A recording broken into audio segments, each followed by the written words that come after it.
जय श्री राम दोस्तों, आपका स्वागत है ममता हिंदी कहानियां चैनल में। यहाँ पर आपको मिलेंगी दिल को छू जाने वाली प्रेरणादायक कहानियां। अगर आपको हमारी कहानियां पसंद आए तो वीडियो को लाइक करें, चैनल को सब्सक्राइब करें और अपने सुझाव कमेंट में जरूर दें।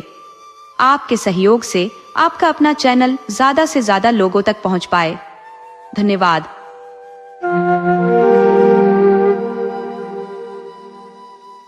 चक्रावती नामक एक शहर में चक्रभूमि नामक राजा था। उसके 3 बेटियां थी। सबसे छोटी श्रीदेवी, बीच की नागम्मा और बड़ी गौरम्मा थी। तीनों को राजा ने बड़े प्रेम से पाला था। उन तीनों को झूला झुलाने के लिए भी नौकर तय किए गए थे। एक बार राजा को काम से दिल्ली में कचहरी में जाना पड़ा। तब उसने तीनों बेटियों को पास बुलाकर पूछा कि उन्हें क्या क्या चाहिए। बड़ी बेटी ने कहा कि उसे छोटी छोटी सुंदर गुड़िया चाहिए। बीच वाली ने कहा कि उसे छोटी छोटी सुपड़ी चाहिए, एक बहुत छोटी सी भी। छोटी से पूछने पर उसने कहा कि मेरी अपनी कोई पसंद नहीं, तुम्हें जो भी ठीक लगे वह ले आना। राजा दिल्ली हुआ आया। लड़कियों को बहुत सारी चीजें ला दी। लड़कियों ने गुड़ियों को खुश रखने के लिए चमेली, बड़ी चमेली और चंपा फूल पहनाए। नहलाने के लिए सुगंधित द्रव्य की मांग की। लड़कियों ने झूला झुलाना चाहा। राजा भी यह सुनकर खुश हुआ। एक बार हरतालिका व्रत का समय आ गया। तब राजा फिर से दिल्ली के लिए निकला। इस बार भी उसने लड़कियों से पूछा कि उन्हें क्या क्या चाहिए। लड़कियों की पसंद जानकर उसने बहुत सारे गहने ला दिए। फिर उन लोगों से पूछा, कैसे हैं? पहली और दूसरी ने कहा, बाबा हम चमेली, लाल चमेली और चंपा के फूल बालों में लगाती है, तेल मलकर सुगंधित द्रव्य के साथ नहाती है, आपके आशीर्वाद से आराम से है।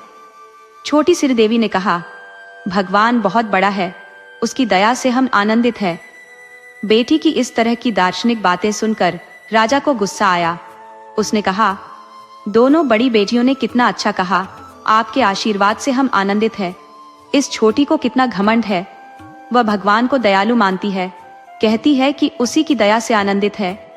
ये लड़की कृतज्ञ है, पिता के प्रेम को नहीं मानती। मैं उसका चेहरा भी देखना नहीं चाहता। आगे से मैं यही मानूंगा कि मेरे 2 ही बेटियां हैं। रानी ने राजा को समझाने की बहुत कोशिश की।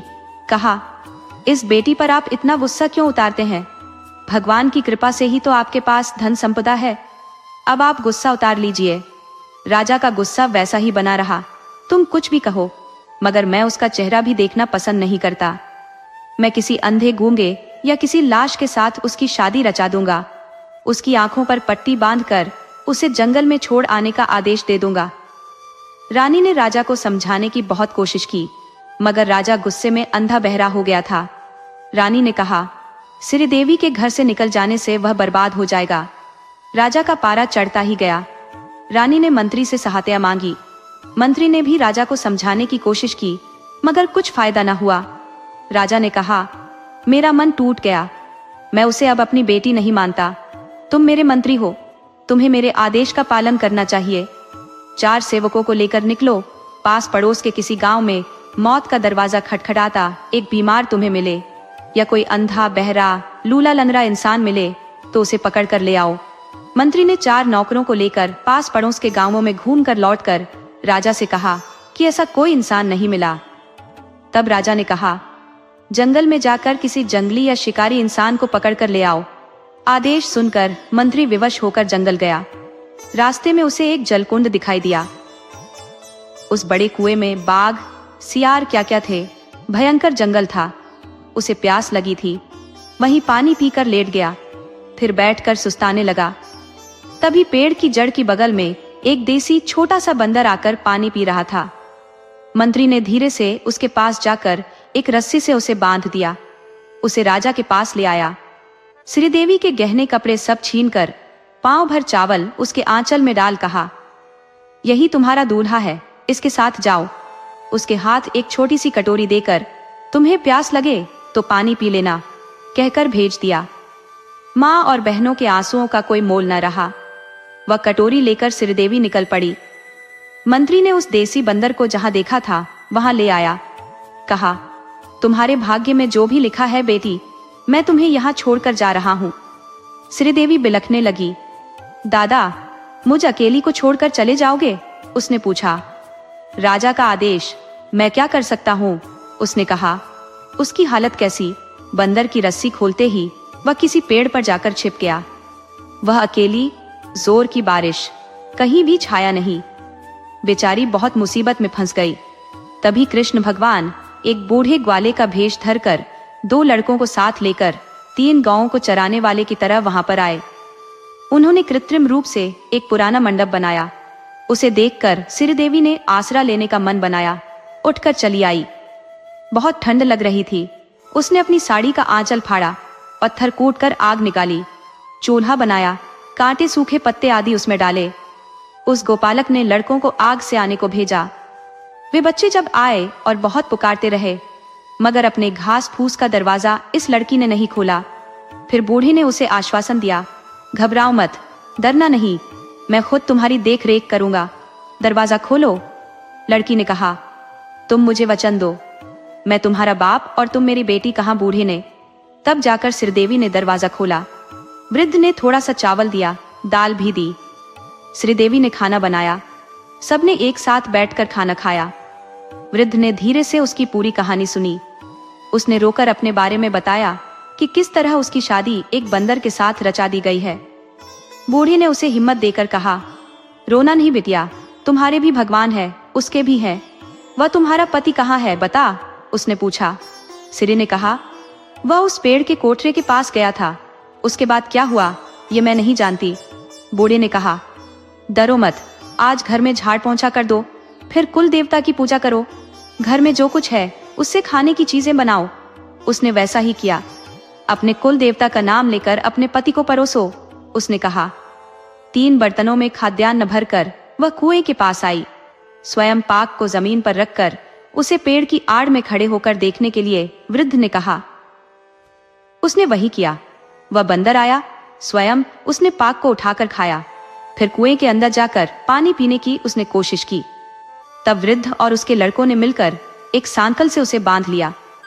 बूढ़ा अपने हाथ में एक बेद पकड़कर उसके आगे बैठा, उसे बात करना सिखाया। पहले उसने अन्न दो, जल दो, ये 2 शब्द सिखाए। इसी तरह अत्यंत आवश्यक कुछ शब्दों को उसे सिखाया। फिर उस परिवार के लिए अति आवश्यक सामान गाड़ी में भरवा कर ले आया। उसके साथ 2 फूल मालाएं भी वृद्ध ले आया था। एक माला को श्रीदेवी के हाथ देकर दूसरी माला बंदर के हाथ दी। कहा, बिटिया, तुम्हें माता पिता का सुख नहीं मिला, बहनों से सुख नहीं मिला, पति का सुख तो मिले, इसलिए यह माला तुम अपने पति को पहनाओ। सिरे ने माला बंदर के गले में पहनाई। वृद्ध ने आशीर्वाद में अक्षत डाले। बंदर तुरंत एक राजकुमार के रूप में परिवर्तित हो गया। उसने भी माला श्रीदेवी के गले में पहनाई। वृद्ध ने कहा, बेटी श्रीदेवी, तुम ऐसी पतिव्रता नारी हो कि इसके गले में तुमने माला पहनाकर इसे शाप मुक्त कर दिया। ये राजकुमार बन गया। अब तुम दोनों सुखी जीवन बिताओ। अब मुझे विदो करो। श्रीदेवी ने कहा, हम जब सुखी जीवन जिएंगे आप उसे देखने नहीं आओगे, ये कैसे हो सकता है? वृद्ध ने कहा, अब मुझे जाना है, तुम्हें क्या चाहिए कहो, वह देकर मैं चला जाऊंगा।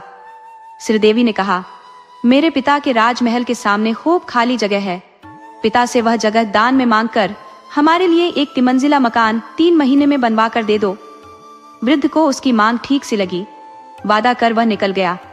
तब तक चक्रभूति राजा गरीब हो गया था, खाने पीने के भी लाले पड़ गए थे।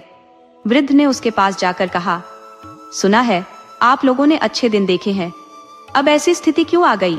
मुझे 1200 गज जमीन दे दीजिए। राजा अब दान में देने की स्थिति में नहीं था, इसीलिए वह उसे बेचने को तैयार हो गया। वृद्ध ने वह जमीन खरीदी। 3 महीने में 3 मंजिला मकान भी बन गया। सिरी, गौरम्मा, नागम्मा, ये तीनों बहनें और माँ आजकल पराए घरों में बाई का काम करने जाती है। वृद्ध ने एक दिन सिरी की माँ से पूछा, आई, आपके कितनी संतानें हैं? उन तीनों ने आपस में एक दूसरे का चेहरा देखा। उनके मुंह से शब्द ही नहीं निकल रहे थे। वे पसोपेश में थी कि सिरी को भी इसमें गिने कि नहीं। वे फुसफुसाती रहीं। वृद्ध ने उन्हें छेड़ने के उद्देश्य से पूछा, तुम लोग मेरी बेटी को देखकर क्या फुसफुसा रही हो? फिर माँ ने उसके आगे सत्य घटना खुलकर बता दी। तब वृद्ध ने पूछा, जो हुआ सो हो गया, क्या अब इस स्थिति में भी राजा भगवान का स्मरण नहीं करते? करते क्यों नहीं? तब गुस्से में कुछ भी अंट संट बक दिया था। तब भी यह राज नहीं खोला, ये बात नहीं बताई कि श्रीदेवी की शादी धूमधाम से मनाई गई। अब अपने पीहर के लोगों को खूब उपहार देकर उसने विदा किया। समारोह के पूरा हो जाने के बाद श्रीदेवी ने वृद्ध से पूछा, मेरे पति को तुमने ज्ञान दिया, मकान घर दिया, अब जीने का मार्ग कौन सा है? तब वृद्ध शहर के राजा के पास गया, उसे दामाद के लिए नौकरी मांगी। राजा ने उसे अगले दिन अपने यहाँ भेजने के लिए कहा। भेजा तो, मगर उसने उसे कुछ भी काम करने को नहीं कहा। इसी तरह 3 महीने बीत गए, 1 महीने की तनख्वाह भी उसने नहीं दी थी।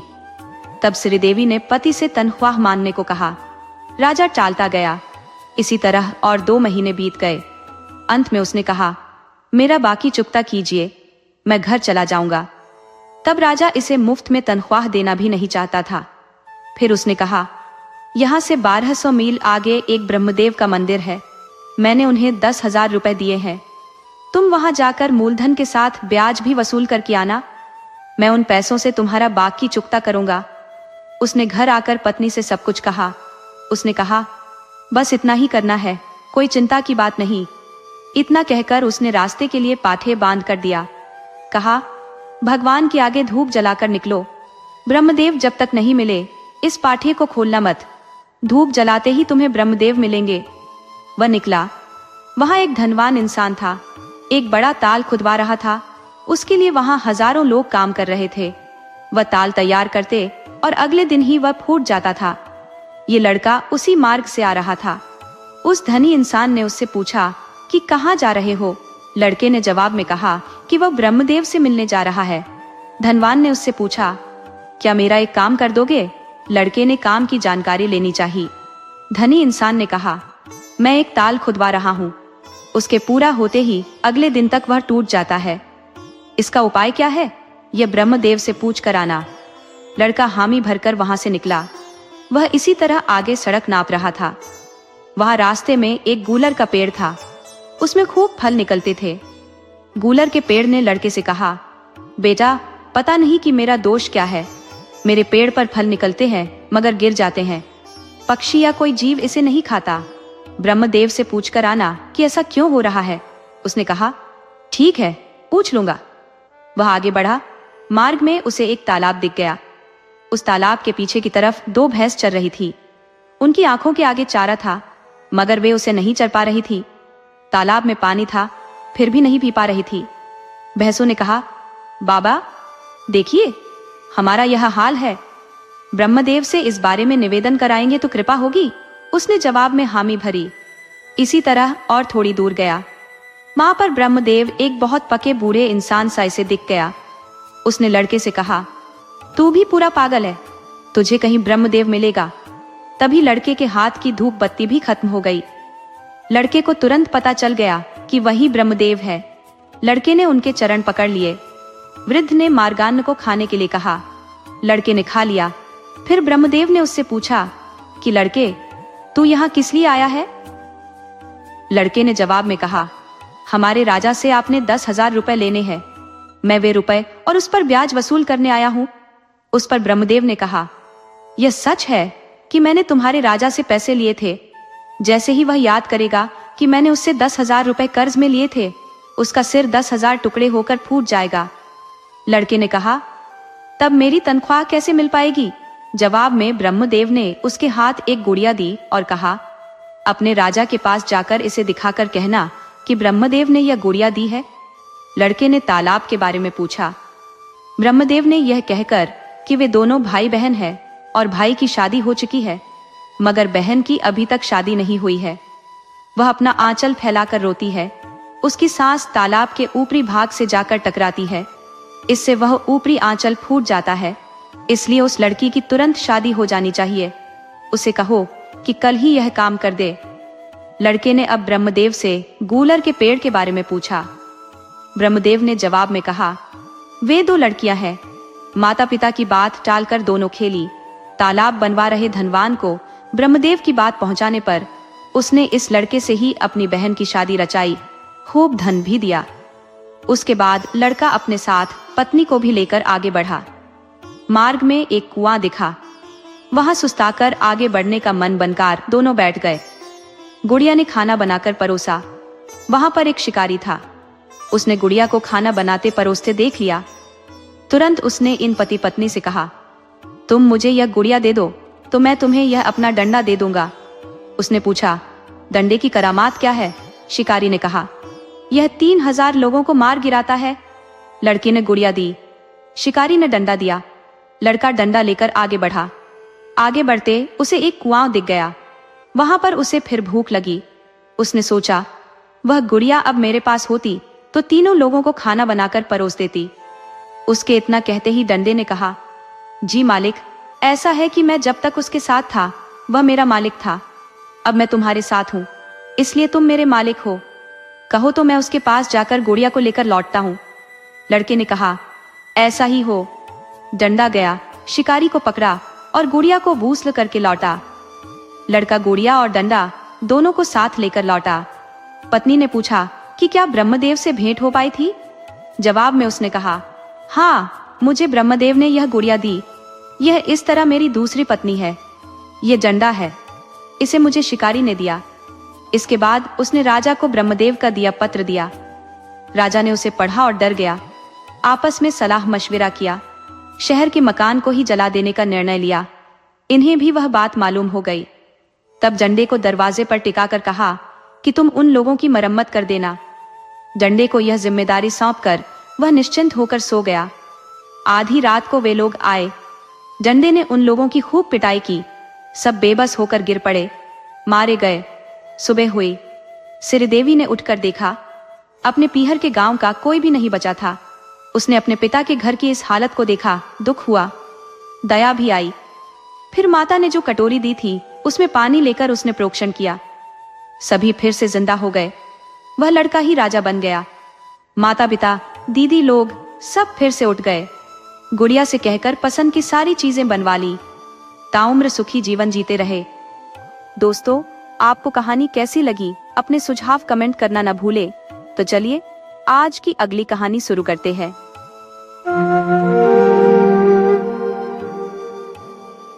किसी शहर में एक राजा था। उसकी 3 संतानें थी। विक्रम से एक लड़का और 2 लड़कियां थी। बड़ी बेटी की शादी हो चुकी थी। उसी शहर में एक बुढ़िया रहती थी। उसके भी 2 बेटियां थी। वह बुढ़िया छोटे छोटे काम कर उस कमाई से लड़कियों का पालन कर रही थी। लड़कियां अब जवान हो गई थी। एक दिन छोटी लड़की ने अपनी दीदी से कहा, दीदी, माँ को रोज दूसरों के यहाँ नौकरी कर हम लोगों को पालने में बहुत कष्ट झेलना पड़ता है। मैं उनकी मदद करना चाहती हूँ। मैं फूलों का पेड़ बन जाऊंगी। तुम वे फूल चुनकर बाजार में बेचकर पैसे कमा लेना। छोटी बहन की बात सुनकर बड़ी बहन को आश्चर्य हुआ। पूछा, अरे बता, तू कैसे फूल वाला पेड़ बनेगी? वह सब मैं तुम्हें बाद में कहूंगी। तुम सबसे पहले घर में झाड़ पहुंचा कर साफ करो, फिर नहा लो। कुएं से 2 घड़े पानी भरकर लाओ, मगर ध्यान रखना अपने नाखूनों से भी उसका पानी नहीं छूना। छोटी बहन की बातों को बड़ी बहन ने बड़े ध्यान से सुना। झाड़ पहुंचाकर उसने सारा घर साफ किया, नहाई, फिर छोटी बहन के निर्देश के अनुसार कुएं से 2 घड़ा पानी भरकर ले आई। उनके घर के आगे एक बड़ा पेड़ था। उसके नीचे की जगह बड़ी बेटी ने झाड़ लगाकर साफ कर दी। तब छोटी बहन ने कहा, दीदी, मैं अब इस पेड़ के नीचे बैठकर ध्यान करूंगी। तुम ऐसा करना कि इस घड़े का पानी मेरे शरीर पर उड़े लो, तब मैं पुष्पित वृक्ष में परिवर्तित हो जाऊंगी। तुम जितने चाहो उतने फूल तोड़ लेना, मगर याद रखना पेड़ की कोई भी डाली तोड़ना नहीं, पत्ते नहीं तोड़ना। फूल चुन लेने के बाद मेरे ऊपर यानी पेड़ पर 1 घड़ा भर पानी डाल देना, तब मैं फिर लड़की बन जाऊंगी। छोटी बहन ने अब पेड़ के नीचे बैठकर ध्यान किया। दीदी ने उसके ऊपर पानी डाला। वह फूलों से भरा पेड़ बन गई। दीदी ने जरा भी चोट पहुंचाए बिना फूल तोड़े 2 टोकरियां फूलों से भर गई। फिर उस पर उसने घड़ा भर पानी उड़ेला। पेड़ अब फिर से लड़की बन गया। पेड़ की जगह पर छोटी बहन खड़ी थी। उसने अपने बाल झाड़कर पानी की बूंदों को गिरा दिया। वे दोनों फूलों की टोकरियां उठाकर घट लौटी। फूलों की खुशबू चारों तरफ फैल रही थी। दोनों ने मिलकर फूलों से मालाएं बनाई। दीदी ने अपनी बहन से पूछा कि इन फूलों को अब किसके पास जाकर बेचे। छोटी बहन बहुत चतुर थी। उसने अपनी दीदी की इस चिंता को भी दूर कर दिया। उसने सलाह दी कि इन फूलों को ले जाकर राजमहल में बेचा जा सकता है। दोनों इस बात से सहमत थी, तो वे फूलों की माला राजमहल के आगे ले जाकर आवाज देने लगी कि फूल, ताजा फूल, कोई यह फूल खरीदना चाहे तो फूल बेच रहे हैं हम फूल, किसको चाहिए फूल, फूल। इन लड़कियों की आवाज राजकुमारी के कमरे को पार कर गई, तो उसने अपनी माँ को बुलाकर कहा, माँ, कोई फूल बेच रही है, उसकी खुशबू यहाँ तक पहुँच रही है, खरीद लो ना। रानी ने बात मानकर नौकरानी से कहकर उन दो लड़कियों को बुलाकर फूल खरीदे। पूछा, कितने पैसे देने हैं? जवाब में बड़ी लड़की कहती है, हम गरीब लोग हैं, आपको जितना देने का मन करे दीजिए। उन लोगों ने खूब पैसा देकर इन लड़कियों से फूल मालाएं खरीद ली। बुढ़िया घर लौटी। छोटी लड़की ने बड़ी से कहा, दीदी, पैसों को कहीं छिपा कर रख दो, अभी माँ से कुछ मत कहना। इस तरह वे रोज फूल निकालती और बेच आती थी। उनके पास काफी पैसे जमा हो गए। एक दिन दीदी ने पूछा, अब तो हमारे पास काफी पैसे जमा हो गए हैं, क्या हम माँ को बता दें? छोटी ने कहा, नहीं, अभी नहीं, माँ को गुस्सा आ गया तो हम कहाँ जाएंगी, गुस्से में वह हमारी पिटाई भी कर सकती है। पैसे जमा होते गए और दोनों लड़कियों का लालच भी बढ़ता गया। एक दिन राजकुमार ने इन फूलों को देखा। उसने इससे पहले कभी इन फूलों को नहीं देखा था। फूलों की खुशबू भी बहुत आकर्षक थी। उसने सोचा कि ये फूल कहाँ से आते हैं, यह कौन लाता है, किस पेड़ से फूल निकलते हैं। इस सोच के साथ उसने एक बार इन लड़कियों को फूल लाते हुए देखा। फिर उनका पीछा कर उनके घर तक गया, मगर इन फूलों का पौधा या पेड़ उसे कहीं भी दिखाई न दिया। उसे बहुत आश्चर्य हुआ। बहुत सोचने पर भी उसे कोई समाधान नहीं मिल सका। अगले दिन तड़के ही वह बुढ़िया के घर तक जाकर उसके आगे जो एक पेड़ था उसमें छिपकर गया। उस दिन भी लड़कियों ने पेड़ तले की जमीन झाड़ लगाकर साफ कर दी। फिर पहले जैसे ही छोटी लड़की फूलों का पेड़ बन गई। बड़ी वाली ने फूल चुने, फिर पेड़ लड़की में बदल गया। राजकुमार ने यह सब अपनी आंखों से देखा। राजकुमार सीधे राजमहल लौट आया, बिस्तर पर पड़ गया। राजा रानी ने आकर उसकी सेहत के बारे में पूछताछ की। मंत्री का बेटा उसका मित्र था, उसने भी आकर पूछा। माता पिता के आगे जो बात छिपाई थी, मित्र के आगे उसे नहीं छिपा सका। सारी घटना का उसके सामने विस्तार से वर्णन किया। मंत्री कुमार ने राजा के पास जाकर सारी बात बता दी। राजा ने मंत्री कुमार को बुढ़िया को बुलाने भेजा। बुढ़िया को तो आगे पीछे कुछ भी मालूम नहीं था। वह डर गई। कांपते कांपते राजा के पास गई। राजा ने उससे शांति से बात की। अपने बेटे के लिए उसने बुढ़िया की लड़की को मांगा। कहा, तुम्हारे दो बेटियां हैं, उनमें से एक की हम अपने बेटे के साथ शादी रचाएंगे। बुढ़िया अब और ज्यादा घबरा गई। उसने सोचा कि राजा को मेरी बेटियों के बारे में कैसे पता चला। बहुत मुश्किल से कांपती आवाज में उसने जवाब दिया, जी प्रभु, मैं गरीबन, अपनी बेटी को आपके घर देने में मैं कैसे इनकार कर सकती हूँ। राजा ने तुरंत ही एक चांदी की थाली में पान पत्ता और नारियल देकर सम्मान किया और शादी तय कर दी। फिर बुढ़िया घर लौटी। घर लौटते ही उसने अपने हाथ में एक झाड़ ली। उसे बेटियों को मारकर डांटा, कमक्कल, बता तुम दोनों कहाँ गई थी? राजा ने तुम लोगों के बारे में पूछा है, बता तुम दोनों रोज कहाँ जाती रही हो? लड़कियां दिग्भ्रमित थी। उनकी समझ में ही नहीं आया कि यह क्या हो रहा है। सिसक कर पूछा, अम्मा, हमें क्यों मार रही हो? हमें गाली क्यों दे रही हो? बुढ़िया ने कहा, मैं और किसको मारूं बता? तुम दोनों कहाँ गई थी? तुम्हारे बारे में राजा को कैसे पता चला? बोलते बोलते बुढ़िया का गुस्सा बढ़ता ही गया। घबराई हुई लड़कियों ने अपनी माँ के आगे सारा राज खोल दिया। उन दोनों ने सोचा माँ चकित हो जाएगी। ये सोचकर सारी जमा पूंजी बुढ़िया के आगे उन्होंने रख दी। मगर बुढ़िया शांत न हुई। उसका पारा चढ़ता ही गया। उसने पूछा, घर में मेरे रहते तुमने ये सब कैसे क्यों किया? क्या किसी ने कभी इस तरह की कहानी सुनी होगी? मेरे आगे पेड़ बनकर दिखा तो मैं मानती हूँ। चीख कर बुढ़िया ने दोनों को फिर से मारा। बुढ़िया को शांत कराने की कोशिश में असफल होकर छोटी लड़की को उसका पेड़ बनना ही पड़ा। अगले दिन दूत दोबारा बुढ़िया के पास आए। दूत राजा का संदेश लेकर आए थे। भट्टों ने उन्हें राजमहल आने का निमंत्रण दिया। राजमहल पहुंचकर बुढ़िया ने राजा से पूछा, प्रभु, अब मुझसे क्या चाहते हो? राजा ने विवाह का दिन तय करने के लिए बुढ़िया का सहयोग चाहा। मगर बुढ़िया ने इतना ही कहा, प्रभु की जैसी इच्छा होगी, वे जब चाहे शादी रखवा ले। शादी की तैयारियां हुई। आकाश जैसी बड़ी विस्तृत रंगोली लगाई गई। सभी रिश्तेदार और प्रियजन आए। शुभ मुहूर्त में शादी का मंडप सज गया। पेड़ बनने वाली लड़की से राजकुमार की शादी हुई। शादी हो गई। इन पति पत्नी को एकांत में रहने देकर सभी लोग अपने अपने स्थान के लिए निकल गए।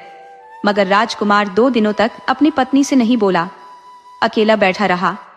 कुछ नहीं, वह चाहता था कि पत्नी पहले बातचीत शुरू करे और लड़की चाहती थी कि उसका राजकुमार बातचीत शुरू करे। फिर तीसरे दिन रात को लड़की को चिंता हुई कि अपना राजकुमार बात ही नहीं कर रहा है। तब उसने इससे शादी क्यों की? फिर उसने उससे, राजकुमार, पूछ ही लिया, किस खुशी में तुमने मेरे साथ शादी की? वह भी तो यही चाहता था कि वह पहले मुंह खोले। जवाब में उसने कहा, तुम अगर मेरी बात मानकर काम करोगी तो ही मैं तुमसे बात करूंगा। तुमसे किसने कहा कि मैं तुम्हारी बात नहीं मानूंगी? कहो, तुम क्या चाहते हो? मुझे तुम्हारे लिए क्या करना है? क्या तुम नहीं जानती कि फूल खिलने वाला पेड़ कैसे बनना है? मैं देखना चाहता हूँ कि तुम फूल खिलता पेड़ कैसे बनोगी। उन फूलों पर मैं लेटूंगा, फूलों की चादर बनाकर सोऊंगा। वह बहुत खुशी देने वाला होता है। जी, मैं भूताहा नहीं, देवता नहीं, मैं भी औरों जैसे ही एक सामान्य जवान लड़की हूँ। क्या इंसान कभी पेड़ बन सकता है? इस तरह झूठ बोलकर धोखा देना मुझे बिल्कुल पसंद नहीं। उस दिन सुंदर सा वृक्ष बनते मैंने तुम्हें देखा है। तुम मेरे लिए पेड़ नहीं बनोगी तो बताओ किसके लिए पेड़ बनोगी? उसने उसे छेड़ा। लड़की ने अपनी साड़ी के आंचल से अपने आंसू पोंछे। फिर कहा, आप गुस्सा ना हो, आप इतना जोर दे रहे हैं तो मैं जरूर आप जो चाहेंगे वह बनूंगी। अब 2 घड़ा पानी भरकर ले आओ। राजकुमार पानी ले आया। लड़की ने पानी को मंत्र पूरित किया। राजकुमार ने बात को गोप्य बनाने के लिए खिड़कियां, दरवाजे आदि सब बंद किए। लड़की ने कहा, आप मन चाहे फूल चुन लेना, मगर याद रखना किसी भी हालत में पेड़ की किसी भी डाली को तोड़ना फोड़ना नहीं। फिर वह कमरे में ध्यान लगाकर बैठ गई। बाकी सारा क्रम उससे सीखकर राजकुमार ने ठीक समय पर पानी उड़ेला। वह फूल खिलता पेड़ बन गई।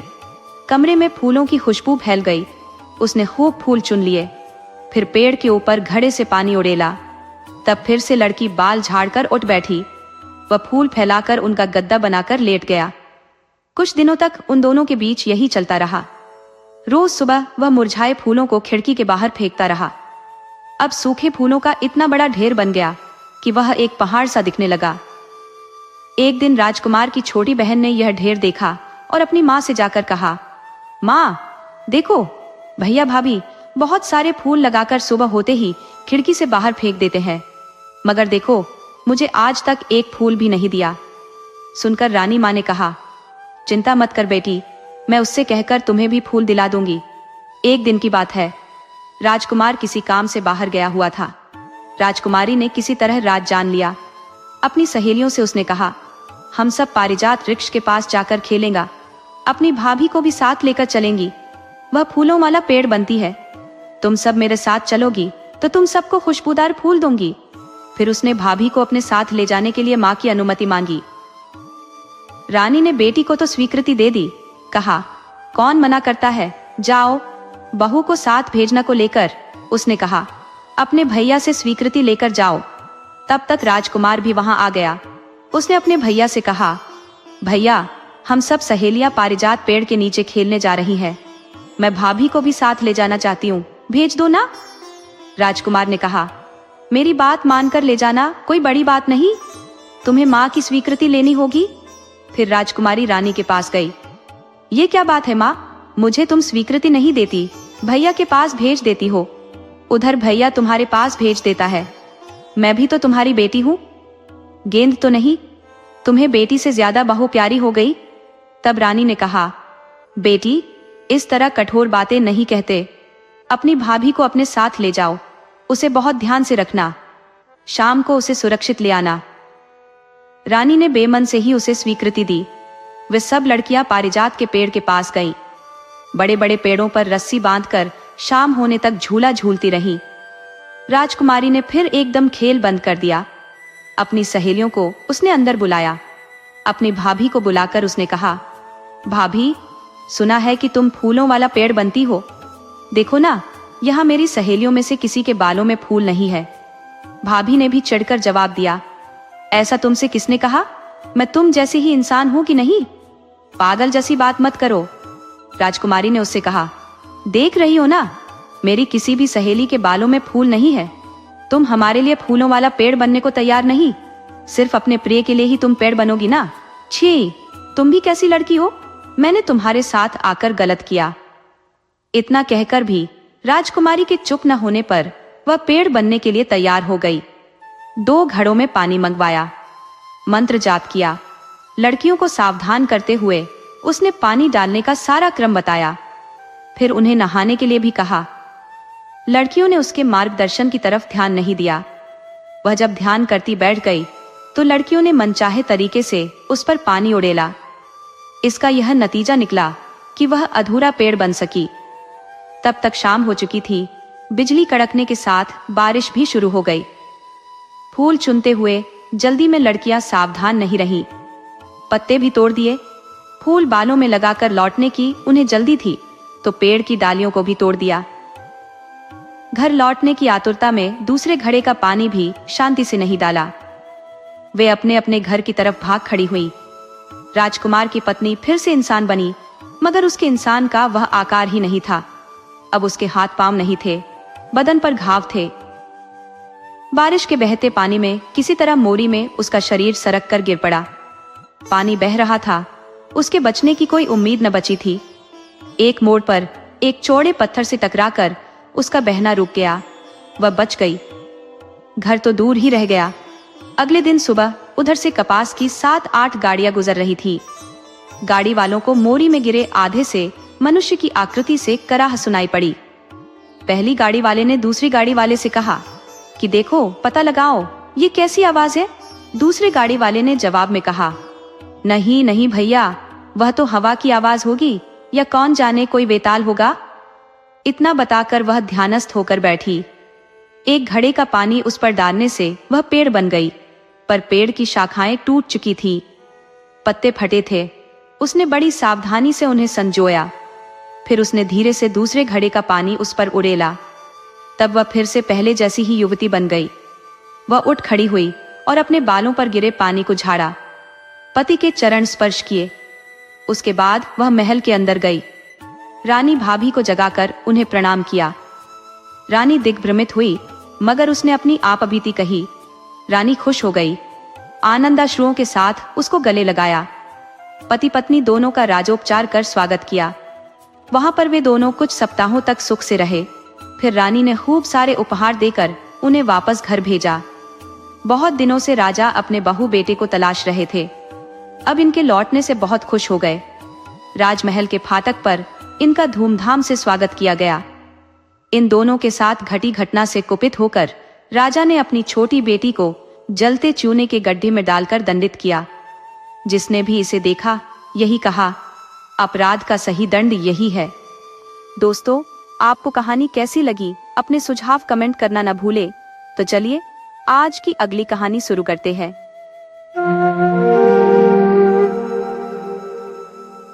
एक गांव था। वहां पर एक परिवार जिसमें पति पत्नी ही थे। बेचारे बहुत गरीब थे। पति जंगल जाकर लकड़ी काट कर लाता, उसे बाजार ले जाकर बेचता। उससे जो पैसे मिलते उसी से उनका गुजारा चलता। पत्नी गर्भिणी बनी थी। लकड़ी बेचने से 1 या 2 रुपए ही मिलते थे। उतने में उन्हें सेर आधा सेर अनाज मिलता था। वह अनाज पीसकर पत्नी चूल्हे में पकाती।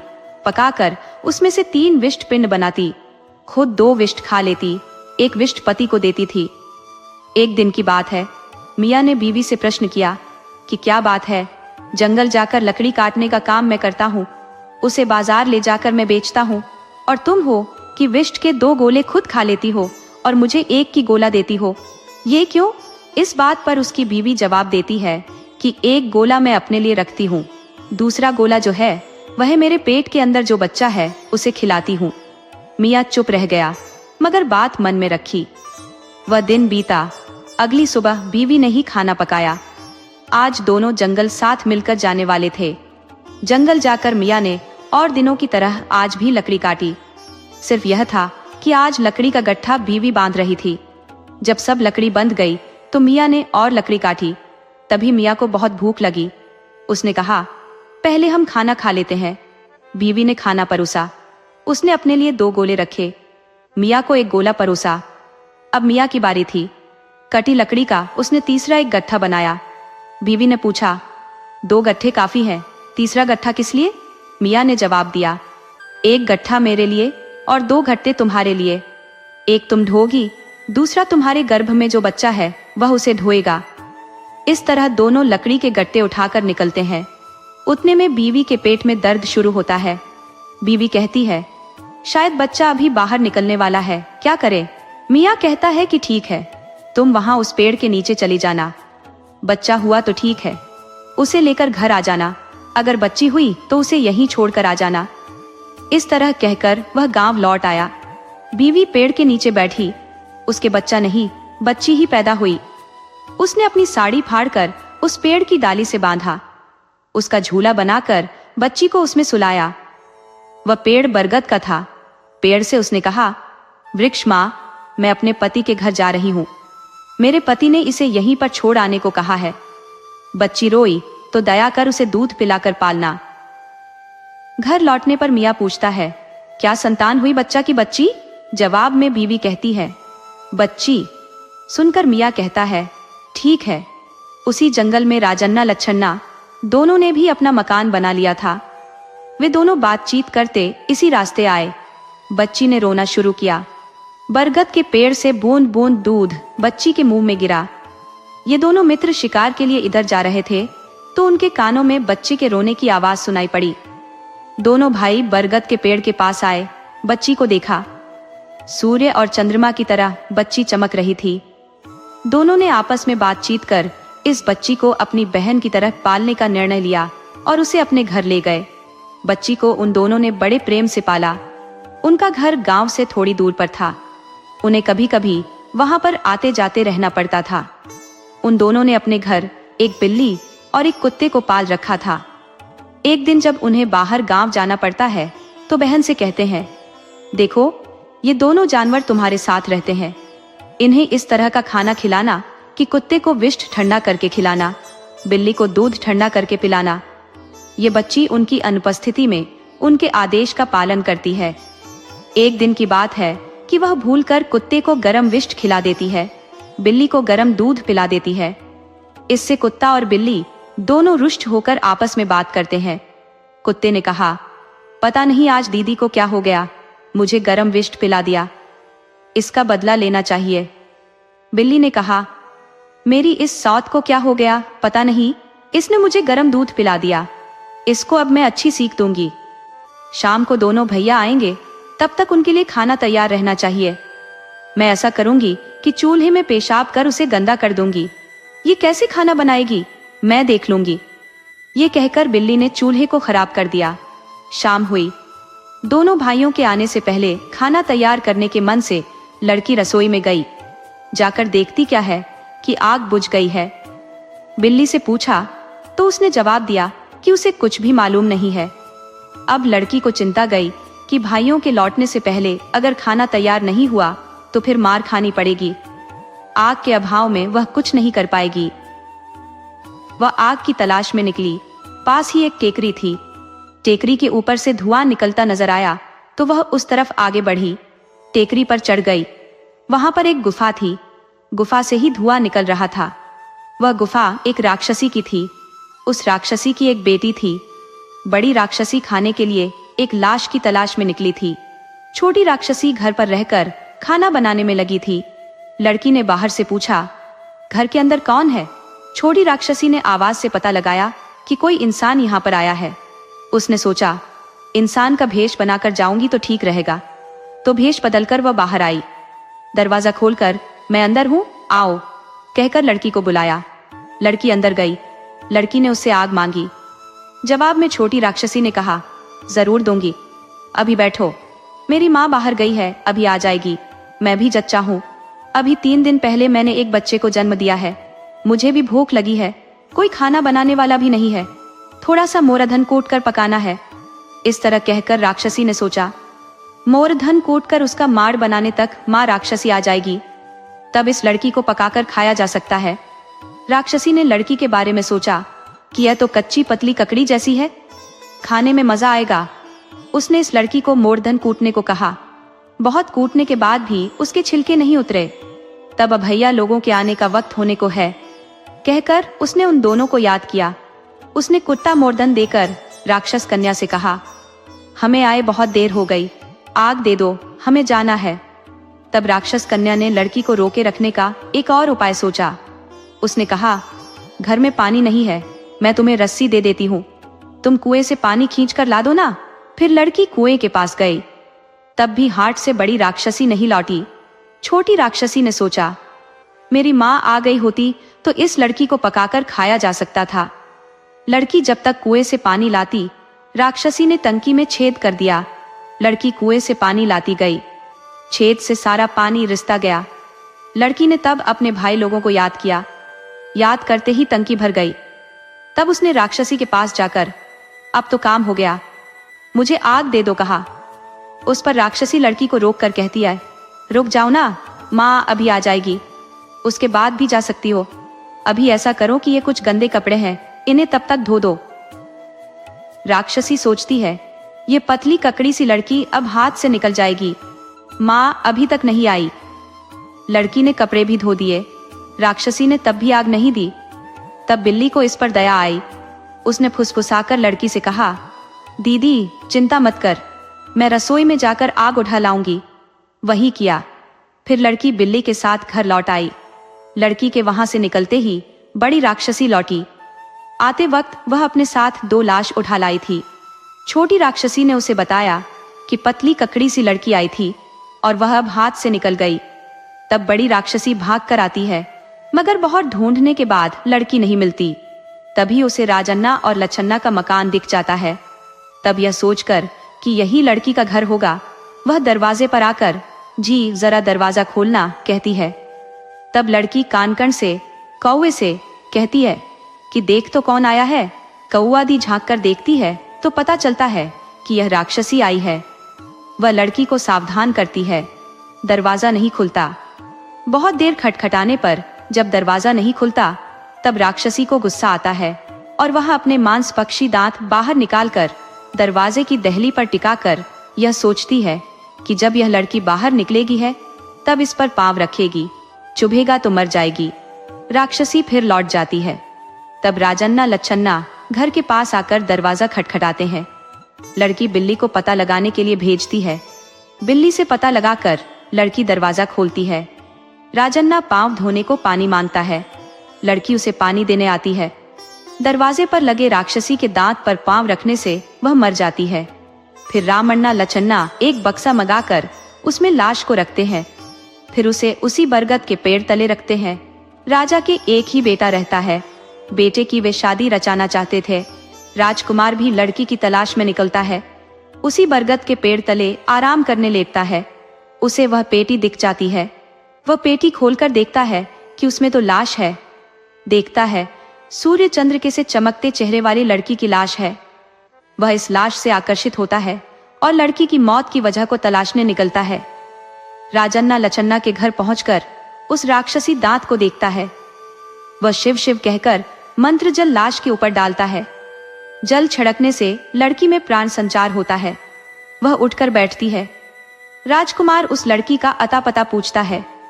लड़की अपनी सारी कहानी कह सुनाती है। राजकुमार उसके प्रति आकर्षित होकर उसे अपने राज्य में ले जाता है। वहां जाकर लड़की से धूमधाम के साथ विवाह कर लेता है। दोनों सुखी जीवन जीते हैं। दोस्तों, आपको कहानी कैसी लगी अपने सुझाव कमेंट करना न भूले। तो चलिए आज की अगली कहानी शुरू करते हैं।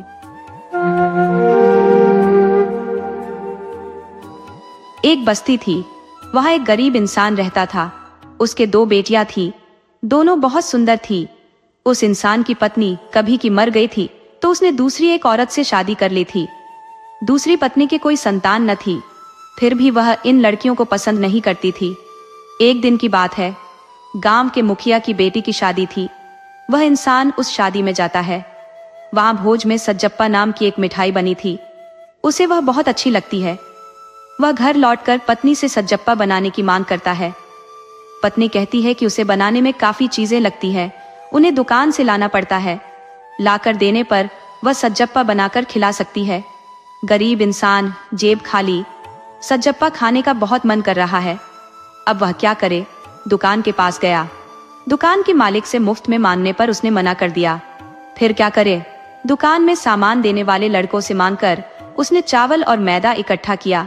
गुड़ भी मिला, मगर सज्जप्पा तेल में तलकर गुड़ के पाक में बनने वाली चीज होती है। गरीब इंसान तेल कहाँ से लाता? उसे एक उपाय सूझा। वह दुकान में गया। दुकान में डिब्बों का मुंह काटकर तेल भरकर रखा था। उस इंसान की पीठ पर एक गमछा था। उस गमछे से उसने अपने सिर पर साफ बांध लिया और सामने खड़े होकर तेल का भाव पूछने लगा। तभी एक दूसरा ग्राहक भी आया। दुकानदार उस पर ध्यान देने लगा। तभी इस इंसान ने अपना साफा तेल के डिब्बे में गिरा दिया।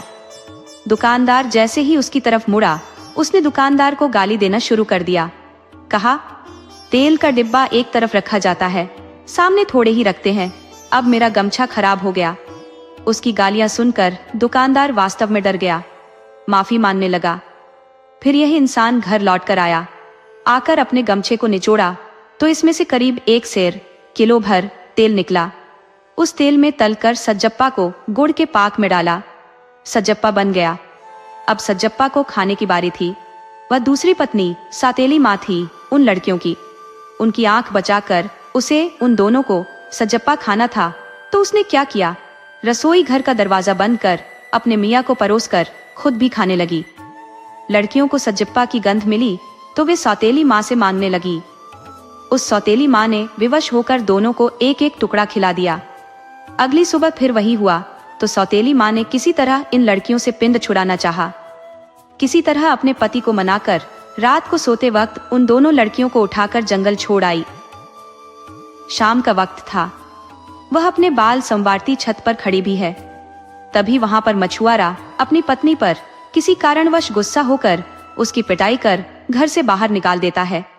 ये घटना घटने पर उसकी जानकारी मिलते ही बड़ी लड़की उसे अपने साथ लेवा लाती है, अपने साथ रख लेती है।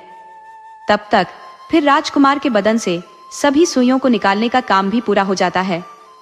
पत्र की सूचना अनुसार 7 हांडी पानी गर्म कर 7 टंकी भर तेल मलकर शिकाकाई से नहलाती है तो राजकुमार सचेत होकर उठ बैठता है। उसके सचेत होने के साथ बड़ी लड़की शर्माकर दूर खड़ी हो देखती है। जैसे ही राजकुमार प्राणवान होकर आंख खोलता है, उसके आगे मछुआरे की बीवी बैठी दिखती है। राजकुमार को यह वहम होता है कि उसी औरत ने उसे दोबारा सप्राण बनाया है। वह मछुआरे की घरवाली का हाथ पकड़ता है। तब भी बड़ी लड़की अपना मुंह खोलकर नहीं बताती कि उसने खुद ने ही उसे बचाया है। इसी तरह दिन बीतते रहते हैं। एक दिन राजकुमार कहीं बाहर गांव के लिए निकलता है। निकलने से पहले वह इन दोनों महिलाओं से पूछता है कि इनकी पसंद की कौन सी चीज लानी है। मछुआरे की पत्नी तो अपनी पसंद के गहने आदि मांग लेती है, मगर वह लड़की ऐसी कोई चीज नहीं मांगती, मगर उससे एक हौवा लाकर देने को कहती है। राजकुमार की समझ में नहीं आता कि वह लड़की सब कुछ छोड़कर एक हौवा ही क्यों मांग रही है। खैर, वह चला जाता है। लौटते समय याद से दोनों की मांगी चीजें खरीदता है, फिर उन्हें ला देता है। मछुआरे की पत्नी वे गहने पहनकर बहुत खुश होती है। लड़की को हौवा देकर पूछता है कि उसने अपने लिए यह अजीब चीज क्यों मंगाई। तब बड़ी लड़की अपनी सारी कहानी उसे सुनाकर कहती है कि मेरा जीवन ही एक हौवा है, मेरे जीने का कोई विशेष अर्थ नहीं। वह राजकुमार के हाथ एक तलवार देकर कहती है कि इससे उसे काट दे। राजकुमार लड़की की कहानी से बहुत प्रभावित होता है। मछुआरे के पास उसकी पत्नी को पहुंचाकर सुखी जीवन जीने का आदेश देता है। लड़की से शादी कर उसे अपने राज्य में ले जाता है। वहां जाने पर उसके भाई छोटे राजकुमार के साथ छोटी लड़की को देखकर खुश होता है। दोनों भाई शादियां रचकर सुखी जीवन जीते हैं। दोनों जंगल में रहती है। ये सोचकर कि माँ बाप दोनों ने उनके साथ धोखा किया, वे जंगल में चलती जाती है। तभी छोटी लड़की को प्यास लगती है। आगे एक पग भी चलना मुश्किल हो जाता है। वो वहीं बैठ जाती है। बड़ी लड़की चिंता और घबराहट में चारों तरफ देखती है। तब उसे थोड़ी दूर पर एक मकान दिखाई देता है। वहां से पानी मांग लाने के उद्देश्य से वह उस मकान के पास आती है। उस मकान के चबूतरे पर एक घड़ा रखा होता है। उस घड़े में पानी भरा रहता है। वह क्या करती है कि उसे छोटी लड़की की प्यास बुझाने के उद्देश्य से उठाती है। घड़ा उठाते ही वह उस लड़की को मकान के अंदर ले जाती है। वह वहां पर भी जाकर घड़े के अंदर हाथ डालती है। तब वह उसे एक कमरे के अंदर ले जाती है। वह वहां पर भी जाती है। वहां से घड़ा उसे एक और कमरे के अंदर ले जाता है। वहां पर एक राजकुमार मृत पड़ा रहता है। उस राजकुमार के बदन में 1000 सुइयां चुभी होती है। उस लड़की को उसे देखकर डर लगता है। राजकुमार के शरीर के पास एक कागज पड़ा होता है। यह लड़की कौतूहल से वह कागज उठाती है। उस कागज पर यह लिखा रहता है कि उस राजकुमार के शरीर पर चुभी सुइयों को एक एक कर बाहर निकालकर 7 हांडी पानी गर्म कर, 7 चंकी भर तेल मलकर, 7 चंकी भर शिकाकाई घोलकर इस राजकुमार को नहलाने पर वह फिर से जिंदा हो जाएगा। लड़की पत्र की बात पढ़कर खुश जाती है और सुइयां निकालना शुरू करती है। और इधर जहाँ छोटी लड़की बैठी रहती है, वहां पर एक राजा शिकार के लिए जंगल में आता है। तब तक वह लड़की प्यास से मूर्छित हो जाती है। उसे देखकर वह राजा मोहित हो जाता है। वह लड़की इतनी रूपवती है कि राजा उसे उस हालत में छोड़कर जाने को तैयार नहीं होता। उसके पास एक चमड़े का थैला होता है जिसमें उसके लिए पीने का पानी रखा है। उसी पानी से वह बेहोश लड़की के चेहरे पर पानी छिड़कता है। पानी पड़ते ही लड़की ऑफ कहकर उठ बैठती है। राजकुमार को अपने सामने देखकर वह लड़की शर्म से अपना सिर झुका लेती है और अपनी सारी कहानी उसे सुनाती है। बहुत देर तक बड़ी बहन के न लौटने पर उसे लगता है कि दीदी कहीं चली गई। अकेली बैठकर वह क्या करती? राजकुमार के साथ वह उसके गांव चली जाती है। अपने राज्य में लौटकर राजकुमार उस लड़की से शादी कर लेता है। इधर बड़ी लड़की खूब मन लगाकर राजकुमार के बदन से सुइयां निकालने में लगी रहती है। अभी 50 के करीब सुइयों को बाहर निकालना बचा रहता है। दोस्तों, आपको कहानी कैसी लगी? अपने सुझाव कमेंट करना न भूले। तो चलिए आज की अगली कहानी शुरू करते हैं।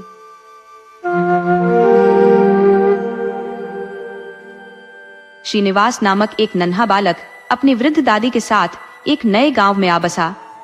वे दोनों एक समृद्ध और मोटी तोंद वाले साहूकार के पास पहुंचे, जो अपनी आराम कुर्सी पर मानो स्वयं राजा बना विराजमान था। दादी और श्रीनिवास ने विनम्रता पूर्वक उसे प्रणाम किया। दादी ने साहूकार से प्रार्थना की, मालिक, हम दूर के गांव से आए हैं। अब यहीं बसने की इच्छा है। आप हमें रहने के लिए थोड़ी सी जगह दे दें। बदले में हम आपके घर का सारा काम कर देंगे। साहूकार के मन में स्वार्थ की लहर दौड़ी। उसने सोचा, मुफ्त में 2 मजदूर मिल रहे हैं, ये मौका क्यों गंवाऊं? उसने कृत्रिम दयालुता का मुखौड़ा पहनकर कहा, ठीक है, घर के पिछवाड़े थोड़ी जगह खाली है, वहीं तुम लोग रह सकते हो।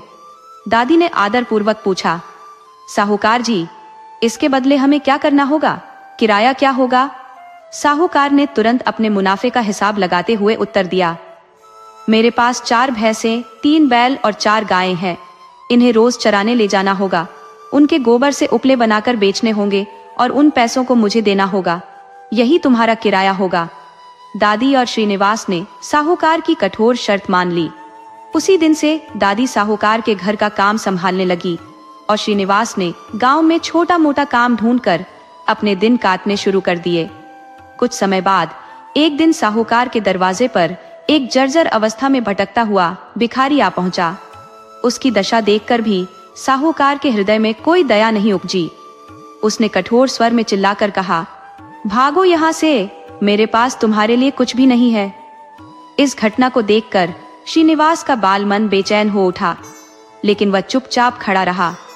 उसके हृदय में कुछ कर गुजरने की इच्छा ने जन्म लिया। वह भिखारी घूमकर पिछवाड़े की ओर आ गया। दादी को उस पर दया आ गई। घर में जो खाना बना हुआ रखा था वह उसने भिखारी को दे दिया। विदा होने से पहले भिखारी दादी की हथेली पर एक दमड़ी रखते हुए बोला, माँ, तुम इससे अपने पोते के लिए मुरमुरे खरीद लेना। दादी ने उस दमड़ी को अपनी संदूकची में रख दिया। वह सोच में थी कि आज अपने पोते को क्या खिलाएगी। तभी उसका पोता खेत से आया। वह भूखा था। दादी ने पोते को सारी बात बताई और कहा, संदूकची में से दमड़ी लेकर कुछ खरीद ला। जैसे ही पोते ने संदूकची खोली, सोने की चमक से सारी झोपड़ी जगमगा उठी। उन्होंने सोना बेचकर सुंदर मकान बनाया, जमीन खरीदी, बैल खरीदे और बड़े किसान बन गए। उनकी समृद्धि देखकर सेठ ने सोचा, काश मैंने उस भिखारी को न भगाया होता। एक दिन वही भिखारी फिर उसके द्वार पर आया, जिसे बहुत समय पहले उसने भगा दिया था। साहूकार दौड़कर बाहर आया, भिखारी को सम्मान के साथ अंदर ले गया। इसके बाद थाली में 56 व्यंजन सजाकर उसके सामने ले आया। मुस्कुराते हुए भिखारी ने छक कर भोजन किया। जाते हुए वह साहूकार को भी एक दमड़ी दे गया। दमड़ी हाथ में आते ही साहूकार की खुशी का ठिकाना न रहा। उसने दमड़ी को बड़े जतन से अपनी तिजोरी में रखकर ताला लगा दिया। उस रात उसे नींद नहीं आई। वह बार बार तिजोरी के पास आता और फिर बिस्तर पर लेट जाता। इस तरह पूरी रात घूमते हुए बीती। पौ फटते ही साहूकार तिजोरी खोलने आया। सोना मिलने की खुशी में उसने अपनी आंखें बंद कर ली थी। वह सोच रहा था कि उसकी पूरी तिजोरी जगमग कर रही होगी, लेकिन यह क्या हुआ तो बिल्कुल उलटा। उसकी तिजोरी में रखा हुआ धन कोयला बन चुका था। साहूकार समझ गया कि यह सब करने का फल है। दादी ने निस्वार्थ भाव से भिखारी को भोजन कराया था, इसलिए उन्हें वैसा ही फल मिला। उसने लालच में आकर भिखारी को भोजन दिया था, सो ऐसा फल मिला। इसके बाद से साहूकार का व्यवहार हमेशा के लिए बदल गया। दादी और पोते ने उसे अच्छा सबक सिखा दिया। दोस्तों, आपको कहानी कैसी लगी अपने सुझाव कमेंट करना न भूले। तो चलिए आज की अगली कहानी शुरू करते हैं।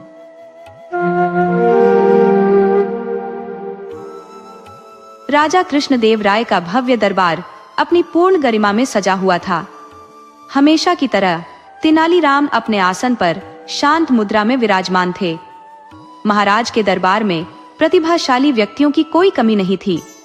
स्वयं महाराज एक कवि और विद्वान थे, जिन्होंने संस्कृत में कई अद्भुत ग्रंथ रचे थे, परंतु तेनालीराम की उपस्थिति उन्हें सदा एक विशेष संतोष और आनंद प्रदान करती थी। तेनालीराम, जिनकी चतुराई और हास्य प्रेम के किस्से जनमानस में प्रसारित है, दक्षिण के बीरबल के नाम से विख्यात थे।